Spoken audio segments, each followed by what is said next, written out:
Que dire? Bah déjà, bonne année à tous et à toutes. Meilleurs vœux. Désolé pour notre très longue absence. Désolé qu'on n'a pas revu les scans. Désolé, franchement. Pardon. Mais aujourd'hui, on va créer une hypothèse autour des précédents scans qu'il y a eu. Tout ce qu'il faut retenir d'important, c'est que Ishiki est mort. Boruto est contrôlé par Borushiki, quoi, par Momoshiki. Sasuke qui a perdu son Rinnegan, Naruto qui est évanoui, et Kawaki qui s'est fait enfin montrer à l'œuvre et qui est, comment on dit ça, qui est vraiment l'objet principal des scans en ce moment. Le personnage principal des scans, c'est un peu lui. Donc c'est cool de s'intéresser autour d'un personnage qui par la suite, on pense, va être sans doute le méchant de l'histoire. On n'en sait rien encore, mais aujourd'hui en tout cas on se retrouve pour 3 hypothèses. On commence par la première hypothèse, donc l'hypothèse de Sasuke qui a perdu son Rinnegan. Alors franchement Sasuke, à tout moment, si on suit la logique de Naruto Shippuden, peut retrouver son Rinnegan parce que à la 4ème Rinnegan Ninja, la Mitrikudo a partagé la puissance sur Naruto et Sasuke. Donc Naruto qui a eu la puissance d'Asura et Sasuke qui a eu la puissance d'Indra. Donc les deux ont reçu une puissance et la puissance de Sasuke étant qu'il a eu le Rinnegan, donc il a la puissance des pupilles, et Naruto qui a la puissance des bijou. Hein, il les a maîtrisés, etc. Et du coup, ce qui fait que Naruto possède l'Ignoton qui permet de remettre l'œil. On l'avait vu dans le combat Madara, Naruto et Sasuke, quand Naruto a posé sa main sur l'œil à Kakashi.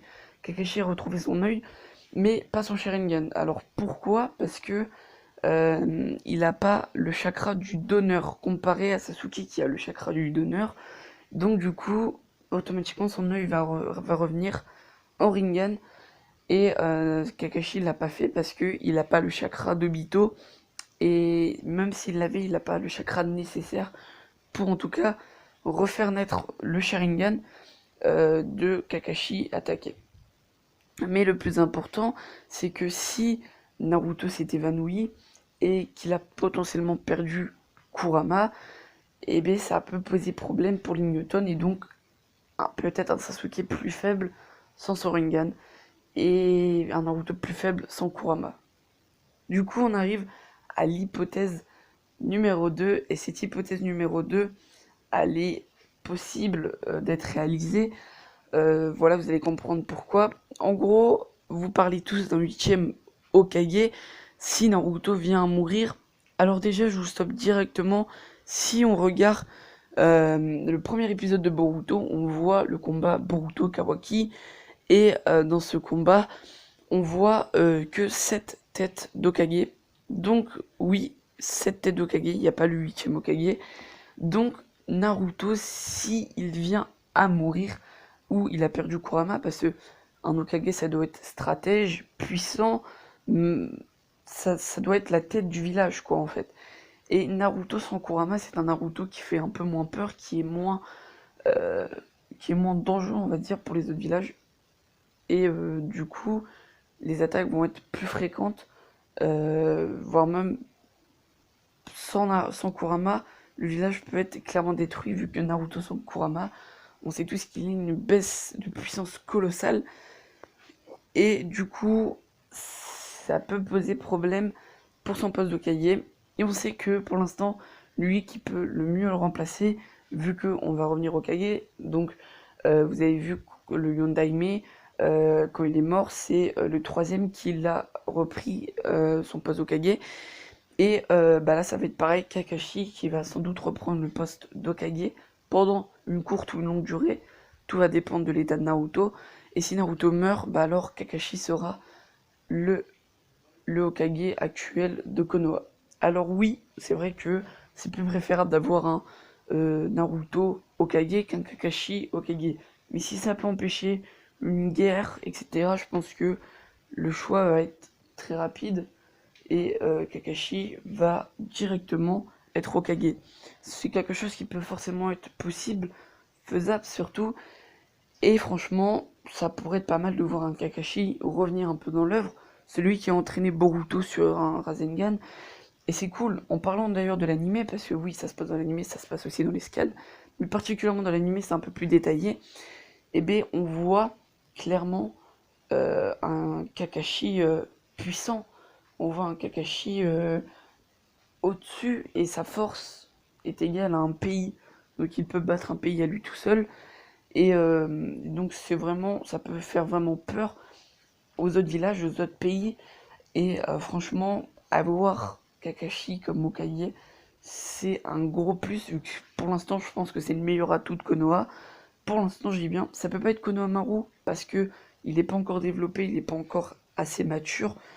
Et peut-être que on le reverra en tant que 8ème Hokage, mais pour l'instant, c'est un personnage qui n'est pas assez développé. Ça ne peut pas être Sakura, vu qu'elle a trop été éloignée de l'œuvre. Elle est vraiment trop sur le côté. Et encore, dernier point sur l'animé. L'animé a repris les chapitres de Boruto. Donc là, ils sont au chapitre 5, je crois. Donc on arrive petit à petit au fight. Et on va voir peut-être bientôt l'œuvre, le dernier œuvre de Naruto, donc le Baryon Mode. Mais on en est encore très loin. Mais pourquoi pas. En tout cas, ça avance doucement, mais sûrement. On passe du coup à la troisième hypothèse.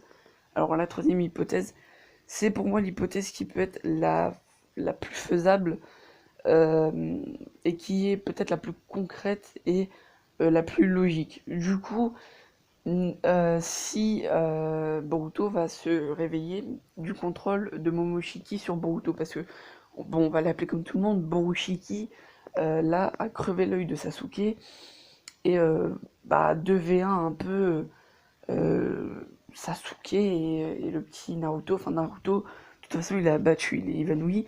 Et Momoshiki a transpercé le Rinnegan de Sasuke parce que c'est un petit clin d'œil quand Sasuke avait poignardé le Rinnegan dans la main de Momoshiki. Dans le film et même dans l'œuvre, je crois que dans l'anime aussi, il le fait. Donc c'est un petit clin d'œil. Et Sasuke, pour Momoshiki, était le plus dangereux vu qu'il avait le Rinnegan. Et le Rinnegan est un très gros atout. Et donc voilà. Donc quand il va se réveiller, il va voir qu'il a quand même poignardé l'œil de ce qui ressemble pour lui le plus d'une figure paternelle. C'est-à-dire que pour Boruto, Sasuke, c'est quand même l'exemple parfait, c'est l'exemple à suivre. Et c'est toujours ça un peu de... Comment on dit ça?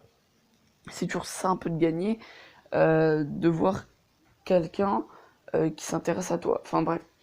Et pour moi, ça va choquer particulièrement le petit Boruto. Et Boruto, je vois qu'une seule option, va déserter le village de Konoha. Alors pourquoi je dis ça?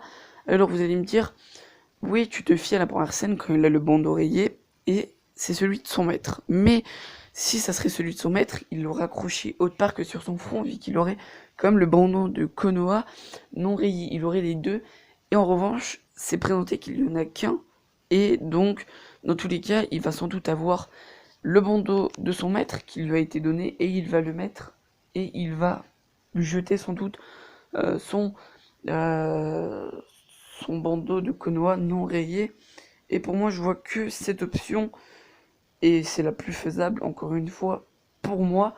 Donc on verra par la suite. En tout cas, on se retrouve, nous, pour la review le 19 février, donc dans pas très longtemps. Passez de bonnes vacances, si pour vous c'est les vacances. On va se retrouver pour des prochaines vidéos. Donc les vidéos vont arriver, vont recommencer. Et on a plein d'idées. Du coup, voilà les amis, c'était Senseigan. Pensez aussi à activer la cloche de notification. Et ça fait toujours plaisir, hein, voilà, de savoir que vous êtes comme autant à nous suivre. Désactiver et activer la cloche de notification vu qu'on a été en absence. Peut-être que beaucoup vont pas recevoir la notification. Bref, sur ce, moi je vous laisse. Bye, c'était Senseigan. Kagebenshin no Jutsu!